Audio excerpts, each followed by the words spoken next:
समुद्रर उत्ताल तरंग आमको से दिन अन्यमनस्क करुथिला। आमे फेरी जाइथिलु अतीतकु, सेई अतीत जहा भारतर अस्मिता बोधर परम प्रतीक। स्वामी विवेकानंद बयस सेतबेले बोधुए 30 छुई नथिबो। से आसीथिले एही दिव्य स्थान को, जेउठारे भारत महासागर, बंगोपसागर एवं अरब सागर तीनोटी जाक सागर मिलित होइछन्ति एवं भारत मातांकर पाद धोई देउछन्ति। भारतीयता, भारतीय आध्यात्मिक सनातन धर्मर प्रचार पाई से पण करिथिले। आउ एही समुद्रर उत्ताल तरंग भितर को डेई पड़िबा परे एही टापुरे आसीन होइथिले। कइंच पिठिरे नाउ हेबा परी दीर्घ 3 दिन काल डिसेम्बर मास 24 तारिख रे तांकर कन्याकुमारी को आगमन होइथिबा बेले 25, 26 एवं 27 तारिख 3 दिन धरी से एही टापू उपरे ध्यानस्थ होइथिले एवं आत्मज्ञान प्राप्त होइथिले। दर्शक बंधु, ताहा परवर्ती समय रे एही स्थान को विवेकानंद रॉक भावे आमे समस्ते जानुचे, आमे समस्ते देखुचे। किंतु जेतेबेले स्वामी विवेकानंद एठाकु आसीथिले एहार दृश्यपट एपरि नथिबो। थिबो केवल सूर्यंकर एही अपूर्व आभा एवं एही नील तरंग जलराशिर एही अपूर्व शोभाराजी। ए दृश्य आमको मने पकाई देउथिला स्वामीजींकर सही कथा।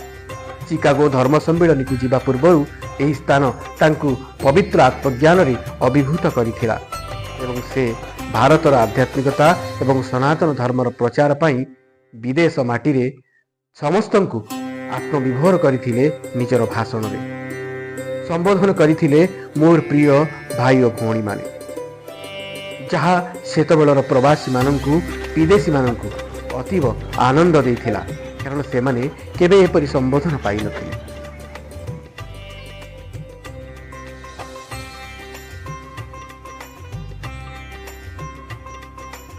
आपणक सम्मुखरे थिबा ए उत्तुंग प्रतिमा हेउची तामिलनाडुर प्रसिद्ध कवि देवकवि भावे परिचित तिरुवल्लुवरंकर, जहांकु दक्षिणर कबीरदास बोली कहा जाए।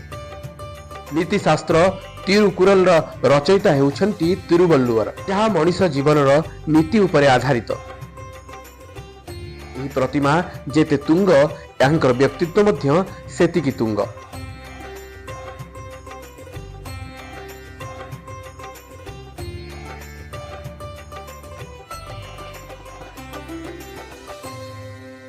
अस्तगामी सूर्य को नमस्कार कला बेले सम्मुखरे पड़िला मां को मंदिर। ए मंदिर रे प्रतिमा नाहंती, अछंती मांकर पदचिन्ह। कहा जाए एई कड़ा मुगुनी पत्थर रे निर्मित मंदिर भितरे मां कन्याकुमारी को पदचिन्ह पड़िछि।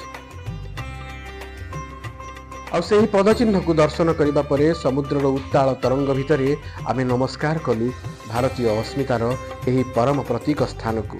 स्वामी विवेकानंद, तिरुवल्लुवर एवं समुद्रर एही मिलन स्थली रे आमे भारतीयता को अनुभव करुथुलु संध्या पर्यंत।